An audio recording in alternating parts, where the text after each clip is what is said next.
वाहिगुरु जी का खालसा वाहिगुरु जी की फतेह। महाराज ने जपजी साहब की बाणी दे विच आपां नूं खंडां दे बारे जानकारी दित्ती है,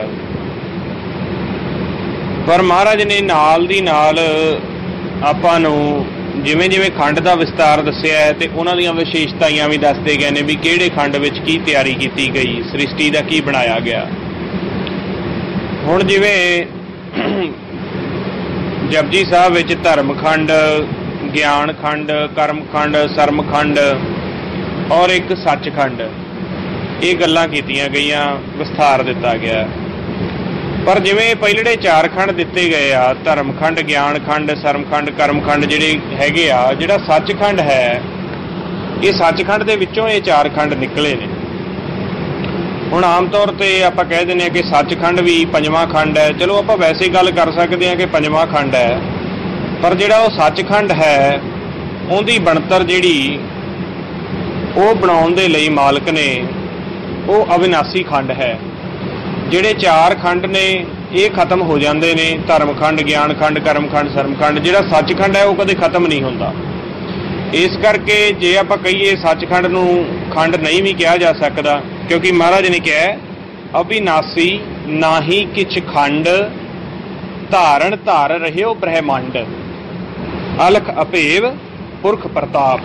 कहते वो अविनाशी है, वो किसी भी खंड विच नहीं रहिंदा। अविनाशी नाही किछ खंड, धारण धार रहियो ब्रह्मंड। पर उन्हें जिहड़ी ब्रह्मंड है वो आपदे विचों दी प्रगट कीता ते जिहड़ा ब्रह्मंड है उन्होंने चार खंडां विच वंड दिता है। धर्म खंड है जिथे सारा इधर दा लेखा जोखा, जो इधर दियां ड्यूटियां ने, जो इधर दा सारी सृष्टि दे नियम ने वो बनाए गए। ज्ञान खंड में ज्ञान प्रचंड, जिथे नाद विनोद कोड आनंद, उत्थे फिर नाद विनोद धुना जिहड़ियां ने वो तैयार कीतियां गईयां। अगले खंड दे विच जाके फिर जिहड़ी आ 84.5 लाख जून का कपड़ा तैयार किया गया। इसे तरीके हर एक खंड दे विच जाके किते धुना तैयार करते पे ने, किते इधर दा ज्ञान कर्म धर्म, किते सुरत मत बुद्ध तैयार करते पे ने। वो आपां नूं जपजी साहब दे विच जदों आपां पढ़दे हां, वो एक दिन जिहड़ी आपां कथा जपजी साहब दी कीती सी, उहदे विच स्पैशल खंडां दी आपां कथा पाई सीगी। सो जिहड़ा किसी गुरमुखां दा सवाल ही सीगा भी पंज खंड या किस तरीके खेल चलदा है। हुण जिहड़े खंड ने ये चार खंडां दे विच तां सृष्टि की उत्पत्ति हो रही है, चार खंड ने, फिर अगे चार खाणियां ने। पंजवां खंड आपां कह दईए सचखंड, जिहदे विच मालक आप ही आप है, प्रकाश ही प्रकाश है, ते ओहदी बनतर उहने आप ही बनाई है, वो माया तो रहत है वो खंड। दूजे जिहड़े खंड ने इहदे विच जिहड़ा आकार, धुना, सृष्टि दे सारे खेल, नाम, 84 लाख जून ये तैयार किया गया। सो इसे करके जदों आपां गुरमंत्र का अभ्यास करते हैं, सब तो पहला जिहड़ा है वो अपने अंदर विचार रुकण ते वो पंज शब्द ते अनहद बाणी वो प्रगट होंदी है। जदों आपां गुरमंत्र का अभ्यास करके साडे अंदर जदों पंज शब्द प्रगट हो गए ते जिहड़े वो पंज शब्द ने उन्हां नूं देवलोक दे शब्द कहा जांदा है, या जिथों पंज शब्द सुनाई सानू सुनने शुरू हो गए, जिवें कि झांजर की आवाज़, छांछां की आवाज़, पानियां की आवाज़, चिड़ी की आवाज़, बींडे की आवाज़। इसे तरीके जिवें वो सब तो पहला शब्द जिवें चिड़ी की आवाज़ का शब्द चलता है, फिर बींडे की आवाज़, घुंघरूआं की आवाज़, इस तरीके जिवें शब्द साडे चलते हैं, उत्थों साडी गुरबाणी मुताबक गुरमत शुरू हो जाती है। जिहड़े पंज शब्द ने ये त्रैगुण दे ते चौथे पद दे, जिथों सुन सचखंड शुरू होंदा है, उनकी हदबंदी ते चलते पे ने, जिन्हां नूं गुरबाणी विच समझाया कि देवते वजा रहे ने, सुखम वजा रहे ने, और इन्हां नूं सुखमन दे शब्द भी कहा गया। जिवें ही आपां गुरमंत्र का अभ्यास करके ये पंजां शब्दां तो उपर उठदे हां ते उपर जिहड़ियां ने, जिन्हों महाराज कहंदे आ नाम जिनके मन वसिया वाजे शब्द कनेरे। सब तो पहला जिहड़ा वो तिखा एक नाम प्रगट हुंदा है, जिन्हों असीं सहज धुन भी कह दिंदे आ, और जिन्हों जिहड़ी है अनहत बाणी भी कह दिता जाता है। वो नाम प्रगट होण ते उस तो बाद जिवें जिवें नाम साडे मन दे विच वसदा है, ਉਹਦੇ वसन दे नाल ही जिहड़ा अगे खट चक्रां दी बाणी, जिन्हों महाराज कहते हैं नाम जिनके मन वसिया वाजे शब्द कनेरे। ਉਹ ਖੰਡ ਚੱਕਰਾਂ ਦੀ ਬਾਣੀ ਜਿਹੜੀ ਬਹੁਤ ਸਾਰੇ ਸ਼ਬਦ ਸਾਡੇ ਅੰਦਰ ਚੱਲਦੇ ਪਏ ਨੇ। ਉਹ 5 ਸ਼ਬਦ ਜਿਹੜੇ, ਇੱਕ 5 ਸ਼ਬਦ ਨੀਚੇ ਚੱਲਦੇ ਆ, ਇੱਕ ਉੱਪਰ ਜਿੱਥੇ 10ਵੇਂ ਦੁਆਰ ਤੇ ਮਹਿਲ ਦਾ ਸੰਜੋਗ ਹੈ, ਹੱਦਬੰਦੀ ਹੈ, ਉੱਥੇ ਚੱਲਦੇ ਪਏ ਨੇ, ਜਿਨ੍ਹਾਂ ਨੂੰ ਮੈਂ ਕਿਹਾ ਤਾਰ ਘੋਰ ਬਜੰਤਰ ਤੈ ਸਾਜ ਤੱਕ ਸੁਲਤਾਨ। ਉਹ ਸ਼ਬਦ ਜਿਹੜੇ ਆ ਉਸ ਤਰੀਕੇ ਚੱਲ ਰਹੇ ਨੇ। ਰਬਾਬ ਦੀਆਂ ਢੋਲਕੀਆਂ, ਜਿਵੇਂ ਜਦੋਂ ਸਾਡੇ ਅੰਦਰ ਮਨ ਜਿਹੜਾ ਹੈ ਸ਼ਬਦਾਂ ਦੇ ਵਿੱਚ ਵਾਸ ਕਰ ਦਿੰਦਾ ਹੈ ਤੇ ਜਿਹੜੀਆਂ ਸਾਡੀਆਂ ਅੱਖਾਂ ਨੇ ਉਹ ਢੋਲਕੀਆਂ ਤਰ੍ਹਾਂ ਵੱਜਣ ਲੱਗ ਜਾਂਦੀਆਂ ਨੇ, ਮੱਥੇ ਤੇ ਰਬਾਬ ਵੱਜਣ ਲੱਗ ਜਾਂਦਾ ਹੈ। ਹੁਣ ਕੰਨਾਂ ਦੇ ਵਿੱਚ ਤੇ ਜੀਭ ਦੇ ਉੱਤੇ ਜਿਹੜਾ ਹੈ ਉਹ ਧੁਨ ਆ ਕੇ ਚੱਲ ਪੈਂਦੀ ਹੈ, ਉਹ ਸਹਿਜ ਧੁਨ, ਔਰ ਜਿਹੜਾ ਮਨ ਹੈ ਉਹ ਨਿਰਤਕਾਰੀ ਬਣ ਕੇ ਨੱਚਦਾ ਹੈ। ਹੁਣ ਆਮ ਤੌਰ ਤੇ ਕਈ ਗੁਰਮੁਖ ਕਹਿ ਦਿੰਦੇ ਨੇ ਜੀ ਮੇਰੇ ਰਬਾਬ ਵੱਜਦਾ ਹੈ, ਤੇ ਮੈਂ ਕਿਹਾ ਤੁਸੀਂ ਰਬਾਬ ਵੇਖਿਆ? ਗਿਆਨ ਦੁਆਰਾ ਵੀ ਕਈ ਕਹਿ ਦਿੰਦੇ ਨੇ ਰਬਾਬ ਕਦੇ ਵੇਖਿਆ ਵੀ ਕੀ ਕਹਿੰਦੇ ਨੇ ਕਿਹਨੂੰ, ਤੇ ਰਬਾਬ ਦੀ ਆਵਾਜ਼ ਤੁਸੀਂ ਸੁਣੀ ਹੈ? ਤੇ ਉਸੇ ਤਰੀਕੇ ਹੀ ਕਈ ਤਾਂ ਆਈਡੀਏ ਦੇ ਨਾਲ ਹੀ ਸਾਡੇ ਅੰਦਰ ਰਬਾਬ ਚੱਲ ਪਿਆ ਜੀ, ਸਾਡੇ ਅੰਦਰ ਤੂਰ ਚੱਲ ਪਿਆ ਜੀ, ਸਾਡੇ ਅੰਦਰ ਇਹ ਚੱਲ ਪਿਆ ਜੀ। ਜਦੋਂ ਤੁਹਾਨੂੰ ਬਾਹਰੋਂ ਤੁਸੀਂ ਆਵਾਜ਼ ਹੀ ਨਹੀਂ, ਹੁਣ ਆਮ ਇੱਕ ਬੱਚਾ ਹੈ ਜਿਹਨੇ ਸੰਖ ਦੀ ਆਵਾਜ਼ ਨਹੀਂ ਸੁਣੀ, ਉਹਨੂੰ ਕੀ ਪਤਾ ਸੰਖ ਦੀ ਆਵਾਜ਼ ਕਿਵੇਂ ਆ? ਜਿਹਨੇ ਰਬਾਬ ਦੇਖਿਆ ਹੀ ਨਹੀਂ, ਰਬਾਬ ਸੁਣਿਆ ਹੀ ਨਹੀਂ, ਤੇ ਉਸ ਤਰ੍ਹਾਂ ਕਹੀ ਜਾਵੇ ਮੇਰੇ ਅੰਦਰ ਰਬਾਬ ਚੱਲ ਪਿਆ। ਜਦੋਂ ਅਸੀਂ ਬਾਹਰ ਦੀ ਆਵਾਜ਼ ਨੂੰ ਅੰਦਰ ਦੀ ਆਵਾਜ਼ ਨਾਲ ਮਿਲਾਉਂਦੇ ਹਾਂ ਤੇ ਫਿਰ ਪਤਾ ਲੱਗਦਾ ਵੀ ਆ ਜਿਵੇਂ ਢੋਲਕੀ ਬਾਹਰ ਵੱਜਦੀ ਹੈ ਮੇਰੇ ਅੰਦਰ ਵੀ ਚੱਲਦੀ, ਝਾਂਜਰ ਜਿਹੜੀ ਬਾਹਰ ਵੱਜਦੀ ਉਹ ਮੇਰੇ ਅੰਦਰ ਵੀ ਚੱਲਦੀ। ਇਹ ਇਸ ਤਰੀਕੇ ਫਿਰ ਧੁਨਾਂ ਉਹਨਾਂ ਨੇ ਜਿਵੇਂ ਬਾਹਰ ਵੇਖੀਆਂ, ਧੁਨਾਂ ਤਾਂ ਅੰਦਰ ਬਹੁਤ ਨੇ, ਇੰਨੀਆਂ ਆਵਾਜ਼ਾਂ ਨੇ ਕਿ ਬਾਹਰ ਉਹ ਧੁਨਾਂ ਸਾਨੂੰ ਸੁਣਨ ਨੂੰ ਨਹੀਂ ਮਿਲਦੀਆਂ, ਤੇ ਇਸ ਕਰਕੇ ਆਪਾਂ ਉਹਨਾਂ ਨੂੰ ਨਾਮ ਨਹੀਂ ਦੇ ਸਕੇ। ਪਰ ਜਿਹੜੀਆਂ ਵਿਰਲੀਆਂ ਧੁਨਾਂ ਗੁਰਮੁਖਾਂ ਨੇ ਅੰਦਰ ਬੈਠ ਕੇ ਸੁਣੀਆਂ, ਬਾਹਰ ਉਹਨਾਂ ਨੂੰ ਪਹਿਚਾਣ ਆਈ ਬਈ ਆਹ ਤਾਂ ਆਵਾਜ਼ ਯਾਰ ਜੇ ਇਸ ਤਰ੍ਹਾਂ ਦੀ ਆ ਗੁਰਮੁਖੋ ਵੀ ਜਿਵੇਂ ਬਿੰਡੇ ਦੀ ਬੋਲਦੀ ਹੋਵੇ, ਆਹ ਤਾਂ ਘੁੰਗਰੂਆਂ ਵਰਗੀ ਆਵਾਜ਼ ਹੈ, ਆਹ ਤਾਂ ਚਿੜੀਆਂ ਵਰਗੀ ਆਵਾਜ਼ ਹੈ। ਪਰ ਕਈ ਇੰਨੀਆਂ ਕੁ ਸੋਹਣੀਆਂ ਧੁਨਾਂ ਹੁੰਦੀਆਂ ਨੇ ਜਿਹੜੀਆਂ ਹਜੇ ਬਾਹਰ ਨਹੀਂ ਸੁਣੀਆਂ, ਇਸ ਕਰਕੇ ਉਹਨਾਂ ਦਾ ਨਾਮ ਨਹੀਂ ਆਉਂਦਾ।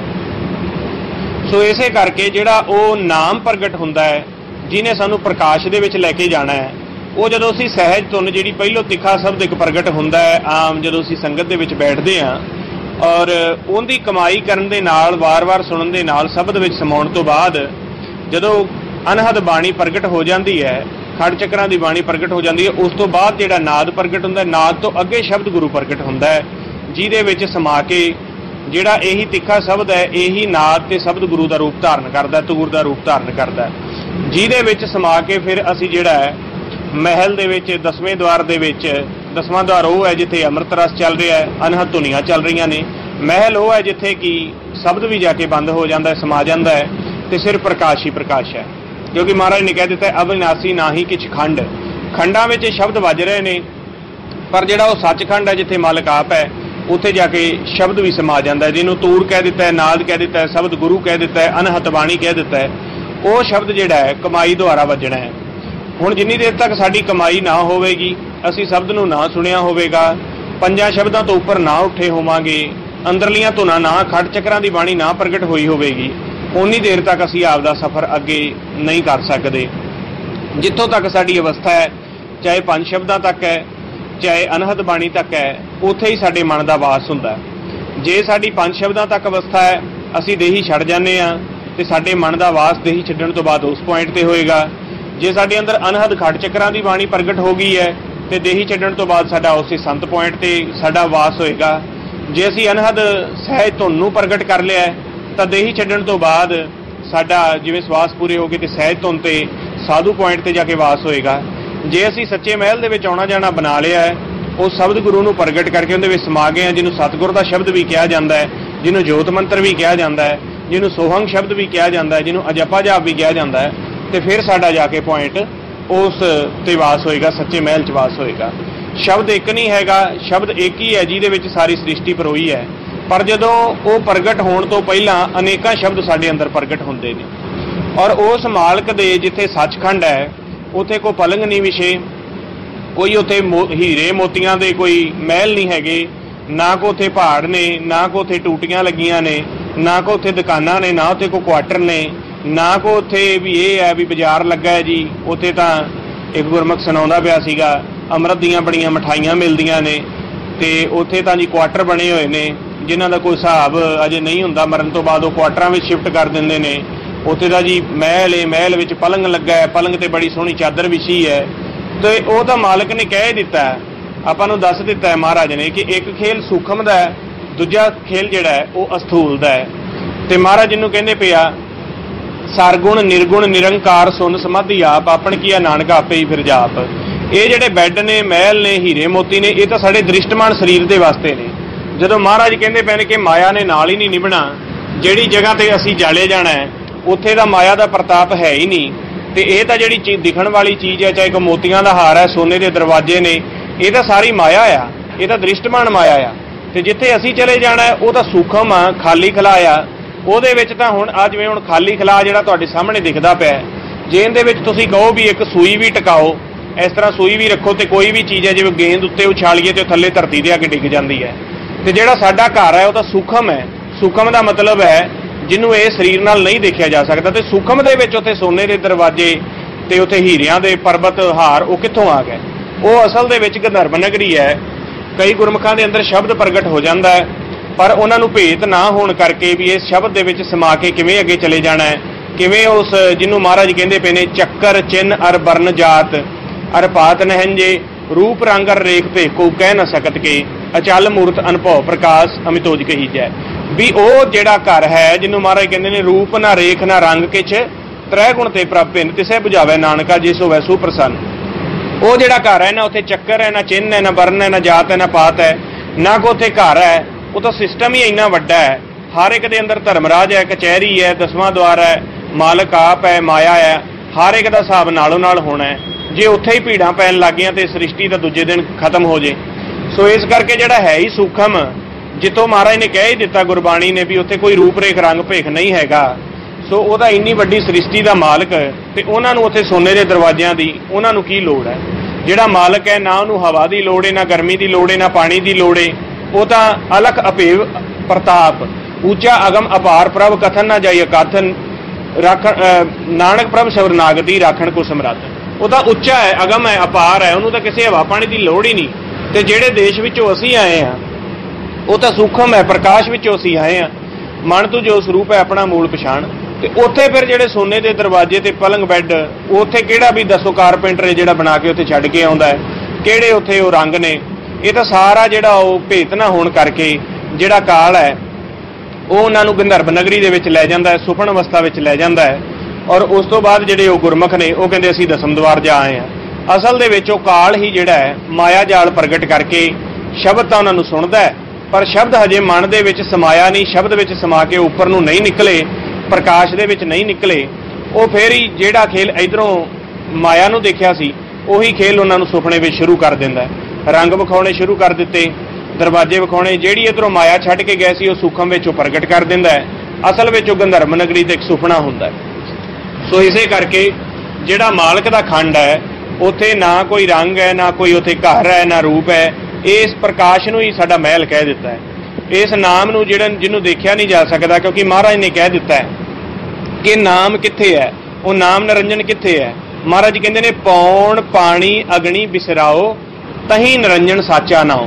जिथे पौण पानी ते अगन खत्म हो जाते आ उत्थे वो निरंजन ते उनका सच्चा नाम आ। पौण पानी अगन जदों खत्म हो गए तो आकार खत्म हो गया। जिहड़ा मालक है वो तो दर्पण की न्याई है, उहदे विच तां कोई रंग है ही नहीं। तो इस करके जिहड़ा साडा देश है उत्थे किसी प्रकार का कोई रूप रंग नहीं। जे सानू हजे भी रूप रंग दिखदा है, जे असीं कहने आ कि रात नूं एक कंध दिखी, वो कंध तो पार सचखंड सी, उत्थे वो बजरी की कंध है जी, फलाना है, वो सब गप्पां ने, सब एक मन की कल्पना है। वो एक गंधर्व नगरी है जिथे फिर वो जीव काल ही जिहड़ा आकार प्रगट करके फसाई जाता है। तो ये असीं भुल गए कि जिहनूं असीं मिलन जाना सी वो तां निराकार है, जिन्हों महाराज कहंदे पए ने एक ओंकार सतनाम करता पुरख निरभव निर्वैर अकाल मूरत अजूनी सहभंग गुर प्रसाद।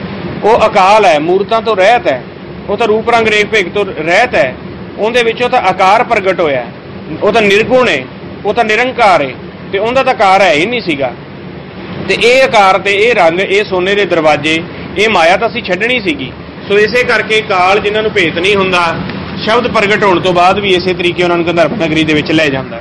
जेकर असीं शब्द दे विच समाए नहीं, शब्द दे विच साडा सुरती समा के उस प्रकाश दे विच अमृत रस दे विच नहीं गई तो इसे तरीके ही फिर जिहड़ा है, क्योंकि ये जिहड़ा रंग ने ये महल ने ये तां जिहड़े ने विनाश होने वाले ने, तो जिहड़ा साडा घर है वो अविनाशी है, वो विनाश नहीं हो सकता।